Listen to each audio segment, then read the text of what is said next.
My name is Kamyab Cornett, and this is Physics 2212, Lab 3, Circuits. The goals of this lab were to predict the behavior of circuits and calculate the results theoretically. Then we wanted to compare those theoretical findings with real results. We found that the resistance of R47 was actually 48 ohms, and the resistance of R100 was actually 102 ohms. We also found that longer discharge and charge times were associated with higher resistance, and we found a charge time of about 15 and 26 seconds with 10 and 20 ohm resistors respectively.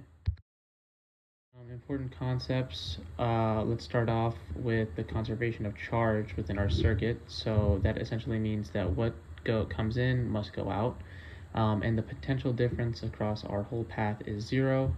The image on the right depicts capacitance, which is important for what we will do later, and we also have Ohm's law, which is important for some calculations that we will make later in the lab.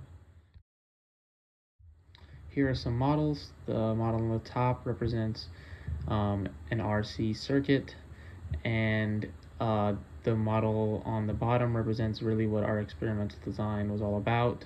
Our system is comprised of an ammeter and voltmeter, and our surroundings are our circuits. For our simple circuit, we have this equation that lets us find the current that goes in. Our actual current was 0.02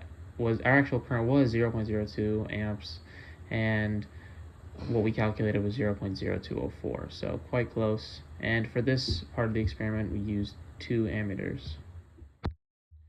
For the open circuit, the predicted and experimental were equal, 3 volts. We had 1 voltmeter and 1 ammeter attached to our circuit, and an important thing to note is that the flow of charges is 0. Okay, now for our potential differences.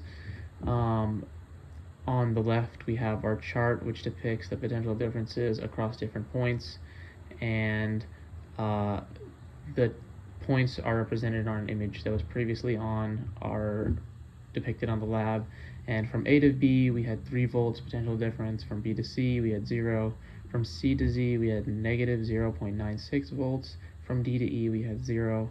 From E to F, we had negative 2.04 volts. From F to G, we had 0. From G to H, we had 0. And from H to A, we had 0. This is for different configurations of our circuit. When the ammeter is parallel with the 100 ohm resistor, the measured amps become 0.06. This is because in this configuration of the circuit, some current encounters the resistor while some do not. Here again, we have depicted these are the results. This is how we got that the 47 ohm resistor had an actual resistance of 48 ohms, and the 100 ohm resistor had a resistance of 102 ohms. So again, quite close, but the calculated numbers were different. This is what I would consider part 2 of the experiment. We used a 10 ohm resistor, a 0.2 F capacitor, and a 9 volt battery. For the 10 ohm resistor, the times were 15.5 to charge and 15.4 to discharge, that is in seconds. And for the 20 ohm resistor times, we had 26.1 to charge and 26.5 to discharge, again, also in seconds. Some important things to note and potential errors. It is important to note that the resistors were calculated to have more resistance in actuality than in theory. This might lead to some small discrepancies in theoretical and real values. The biggest potential source of error could have come in the form of human reaction time. It is inevitable, but when testing the charge and discharge times of the circuit, there's no way that the numbers are going to be exactly right. What if you charged a capacitor with no resistor in the circuit? How quickly would our ideal model predict the capacitor to reach full charge? Would this prediction happen in real life? Explain. Use an ammeter to measure how long it takes to charge the capacitor when connected directly to the battery and the ammeter. Discuss why the measured time is different from the predicted time. Well, in an ideal model, the capacitor would reach its full charge instantaneously, and no, this would not happen because whether we like it or not, the resistance is always present because our charge is traveling through a medium.